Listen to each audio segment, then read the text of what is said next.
Қайырлы күн, құрметті әріптестер. Сіздермен бірге Қарағанды қаласындағы химия-биология бағытындағы Назарбаев зияткерлік мектебінің физика пәні мұғалімдері Қасымбаева Бақтайткенова және Таңат Өміржан Ерғалиұлы. Сіздерге бүгінгі ұсынатын видео оптика тақырыбы бойынша STEAM сабақ ұйымдастыру. STEAM оқыту технологиясының артықшылықтары төмендегідей. Біз сіздерге 8 сыныптың оптикалық құралдар тақырыбына ұйымдастырылған шағын проекторды құрастыру және зерттеу атты STEAM сабағын ұсынамыз. Сабақтың мақсаты оптикалық аспаптарды сипаттау.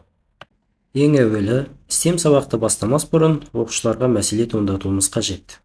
Ол мәселе мынадай.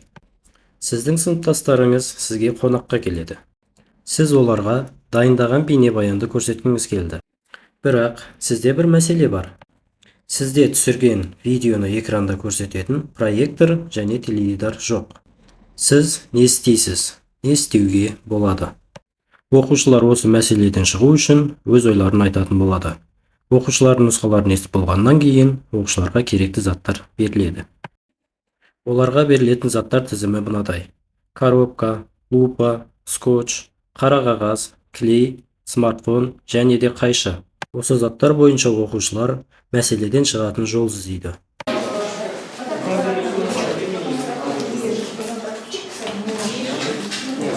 Клеится скотч с одной стороны.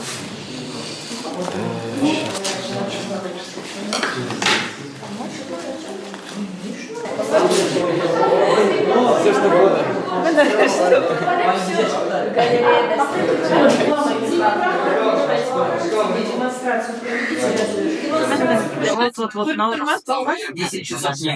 Шағын проекторды оқушылар жасап болғаннан кейін оларға бағалау критерийі беріледі. Бағалау критерийі бойынша олар өздерінің жұмыстарын бағалайтын болады. Свет только поглощался и не отражался как бы фоном. Чтобы лучше мы расположили перевернутым образом. Почему? Для того, так как изображение через лупу получается перевернутое. Так, Увеличенное. дальше. Перевернутый. Перевернутый на экране? Прямое. На экране прямое, а так перевернули сам предмет. Хорошо. Увеличение яркости телефона, то есть неординарный И всё? аккумулятор. Именно проектора, не телефона. Больше лупу саму сделать. Больше оптической силы лупы Да. взять, да? Так, и все? Достаточно этого? Более белый фон. Он не совсем белый. Белый фон и... И отсутствие, полное отсутствие света.